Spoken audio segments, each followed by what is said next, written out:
Hey, seventh grade. So they just brought Raymond, the Harpies just brought Raymond through the tunnel, and now he is in the secret cove. The cheering had stopped. No one stirred now. No one spoke.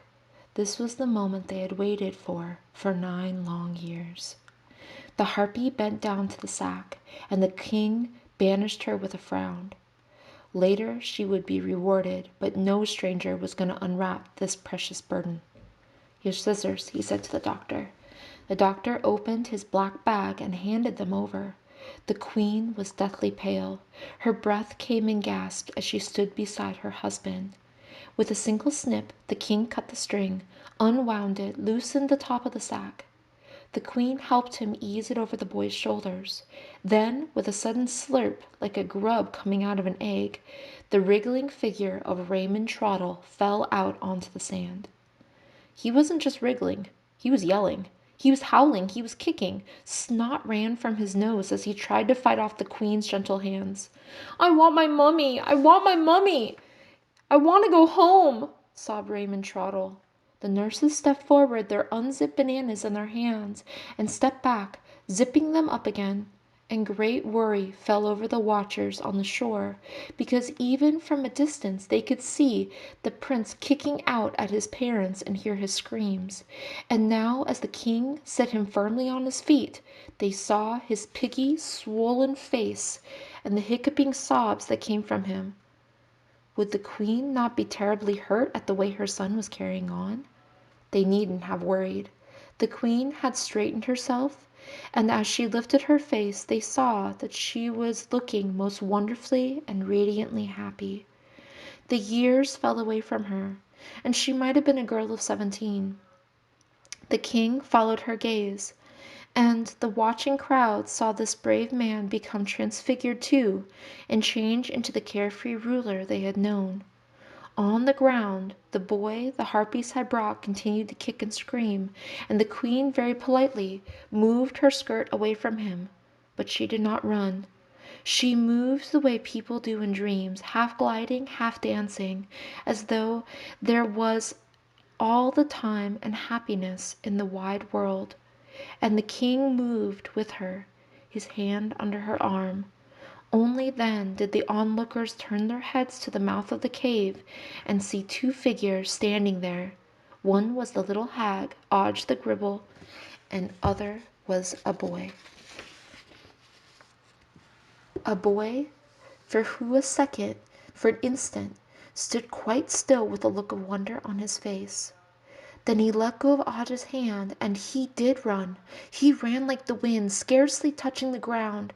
Nor did he stop when he reached the king and queen, but threw himself into their arms as though all his life had led to this moment. And now the 3 figures became one, and as the king and queen held him and encircled him, the watchers heard the same words repeated again and again: "My son, my son, my son." Chapter 21. Odge Gribble had moved into the nurse's cave. A week had passed since Ben had gone to the palace to live, and she hadn't heard a single word from him. Now she was going to retire from the world and become a hermit. She left a note for her mother and her sisters, and she was settling in. The nurses had eaten burnt toast and slept on stones and poked sticks into their ears, but the things Odge was going to do were much more interesting than that. She was going to sleep on rusty spikes and eat slime and raw jellyfish. She wasn't going to talk to a living soul ever again, and every day, in every way, she was going to get more awful and fearful and hag-like. By the time she was grown up, she would be known as Odge of the Cave, or Odge of the Ocean, or just Odge the Unutterable. The cave would be full of frogs. She had coughed. All her teeth would be blue, and the bump on her left foot would have turned not into 1 extra toe, but into 7 of them at least. And now she unpacked her suitcase. It was the one the mistmaker had traveled in, but of course Ben had taken the mistmaker with him to the palace. It was her pet, really, but Ben didn't care. He'd gone off with his parents to be a prince and never given her another thought. They said that when people became grand and famous, they forgot their friends, and Ben certainly proved it. She found a flat boulder which would do as a table and decided to have a moldy bladder rack for lunch. She wouldn't eat with a knife and a fork either. She'd eat with her fingers so as to become disgustingly as quickly as possible. Now that the nurses did nothing but guzzle beautiful bananas and parade around in frilled dresses, which they washed 3 times a day, it was time someone remembered sorrow and awfulness. She found the bladder rack all right. It even had some little worms crawling on it, but she decided to have lunch a bit later. Not that she was going to be beaten. She'd eat it in the end, all of it. She wasn't going to be beaten by anything. No one was going to hurt her again, and she wasn't going back to school either. She had enjoyed school, but she wasn't going to enjoy anything anymore ever, and that would show them. But as she sat with her toes in an icy pool, waiting for them to turn blue and perhaps even drop off with frostbite, she couldn't help thinking how cruel and unfair life was. For it was she who brought Ben through the Gump. And if she hadn't made him open his grandmother's letter as the taxi took them to the King's Cross, he might still have argued about coming and perhaps not being welcome on the island. Odge could remember every word that Nanny Brown had written. "Dear Ben," the letter began, "I have to tell you that something very bad was done to you when you were little. You see, you were kidnapped by Mrs. Trottle. She snatched you from your basket near King's Cross Station and carried you off to Switzerland, meaning to pass you off as her own child. But when she got there, she found that she was expecting a baby of her own. And after Raymond was born to her, she turned against you and would have sent you away, only I wouldn't let her. No one knows who your real parents are, but they must have loved you very much because you were wearing the most beautiful clothes, and the comforter in your mouth was on a golden ring. So you must go to the police at once, Ben, and tell them the truth and ask them to help you find your family. And please forgive me for the lies I told you all those years." The whole thing had made sense to Odge at once. Ben must have been so much nicer to look at than Raymond, and cleverer and better to do things. No wonder Mrs. Trottle got annoyed and tried to send him away. And Ben was nice. He was as nice as Raymond was nasty, so that it hurt all the more that he had forgotten her. True, the king and queen had hugged her and the other rescuers and said how grateful they were. And it was true that the short time between Ben coming through the closing had been incredibly busy. Raymond had to be packed up and thrown into one of the last of the wind baskets that went up to King's Cross. And what about the ghosts of the Gump? And what the ghosts of the Gump thought when they saw him was anybody's guess. And just as Raymond went up, there was a great surge of last-minute people coming down. The Plodger with the bundle of wet clothes, which turned out to be his niece Melisande, and the troll called Henry Pendergast, and 2 of the banshees who got wind of the fact that Raymond wasn't the prince and decided to come to the island after all. Even so, Odge had at first not believed that she was forgotten. Every day she had waited at least to be asked to tea at the palace, or thought that Ben might ride by her home and ask how she was.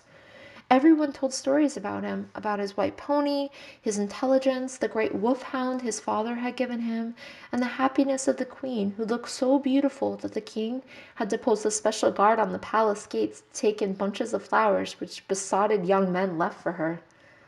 Well, that's nothing to do with me, thought Odge. I shall stay here in the darkness and the cold and get shriveled and old, and one day they'll find a heap of bones in the corner, and then they'll be sorry. She was sitting in the mouth of the cave, her hands round her knees, coughing, when she saw a boy picking his way between the mist makers on the sands. As he came closer, she saw who it was, but she didn't take any notice. She just went on coughing. "Hello," said Ben. He looked incredibly well and incredibly happy. She'd have liked to see him wearing silly clothes to show that he was royal, but he wasn't. He wore a blue shirt and cotton trousers, and he'd come alone. "What are you doing?" asked Ben, surprised. "I'm trying to cough frogs, if you really want to know," said Odge. "Not that it's any business of yours."